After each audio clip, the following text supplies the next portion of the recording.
শনিবার অমর একুশে বইমেলা ছিল সবচেয়ে বেশি পাঠক দর্শনার্থীদের ভিড়। অন্যান্য দিন ভিড় বেশি থাকলেও বিক্রি সেই পরিমাণে হয়নি। তবে এই দিনে চিত্র ছিল সম্পূর্ণ ভিন্ন। বিপুল পরিমাণ বইও বিক্রি হয়েছে। সেলিব্রিটি লেখকরা ছুটির দিনে মেলায় আসায় তাদের ঘিরেও ছিল দর্শনার্থীদের বাড়তি আগ্রহ। এফএম বায়াজিদের রিপোর্টে বিস্তারিত। শনিবার সাপ্তাহিক ছুটির দিন হওয়ায় ঢাকার মানুষের স্রোত যেন এসে মিশেছিল অমর একুশে বইমেলায়। তিল ধারণের যেন ঠাঁই ছিল না বাংলা একাডেমি ও সোহরাওয়ার্দী উদ্যানের মেলা প্রাঙ্গণে। ছোট বড় সব বয়সী মানুষের পদচারণায় মুখর ছিল প্রতিটি প্যাভিলিয়ন ও স্টল। অনেক স্টলে সেলিব্রিটি লেখকদের থেকে অটোগ্রাফ নেয়ার জন্য ছিল লাইন। ছুটির দিন হওয়ায় এবার প্রকাশিত হওয়া বইয়ের বেশিরভাগ লেখকই এসেছিলেন বইমেলায়। আমার এটা হচ্ছে দ্বিতীয় কবিতা গ্রন্থ বিভিন্ন স্মৃতি। আমাদের জীবনযাপনের যে মানুষের কষ্ট, দ্রব্যমূল্যের ঊর্ধ্বগতি এবং আমাদের ফিলিস্তিন যুদ্ধ নিয়ে লেখা হয়েছে, পার্বত্য চট্টগ্রাম নিয়ে লেখা হয়েছে। শিশুর ছন্দ খনন, খনার বচন নিয়ে লেখা।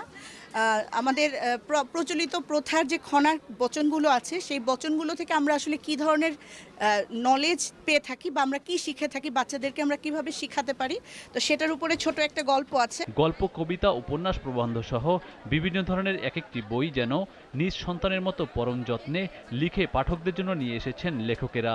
বিভিন্ন লক্ষ্য থাকে মানুষের, সেই একটা লক্ষ্য পূরণ হলে আরেকটি লক্ষ্য কি আমরা পূরণ করার জন্য আমরা উঠে পড়ে লাগি। তো ওই লক্ষ্যটা যখন পূরণ হয় আমরা তো এইভাবে ছুটতে থাকি, কিন্তু এই ছুটে যে এই চলাটাই কি গন্তব্য, সেটি হচ্ছে আমার এই কবিতাতে আমি তুলে ধরার চেষ্টা করেছি আর কি। আমার বইটা হচ্ছে জীবন স্বাক্ষর। এটা একটা দর্শনমূলক কবিতার বই। যেমন জীবন 3 শব্দের অক্ষর, জ, ব, ন।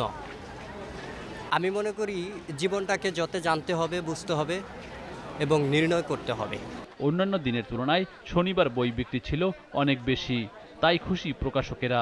গত কয়েকদিন মানুষজন প্রচুর ঘুরতে আসছে, কিন্তু কেনাটা খুব কম ছিল, কিন্তু আজকে মানুষজন কিনছে বই, সেটা আমরা খুব পজিটিভলি দেখছি। সামনে এখনো পর্যন্ত আরও 13-14 দিন মেলা বাকি আছে। এবারের মেলায় পর্যায়ক্রমে পাঠকের পদচারণা ও বিক্রি বাড়ছে।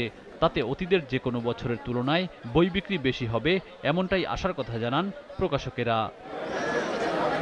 FM Bayazid, GTV news, Dhaka.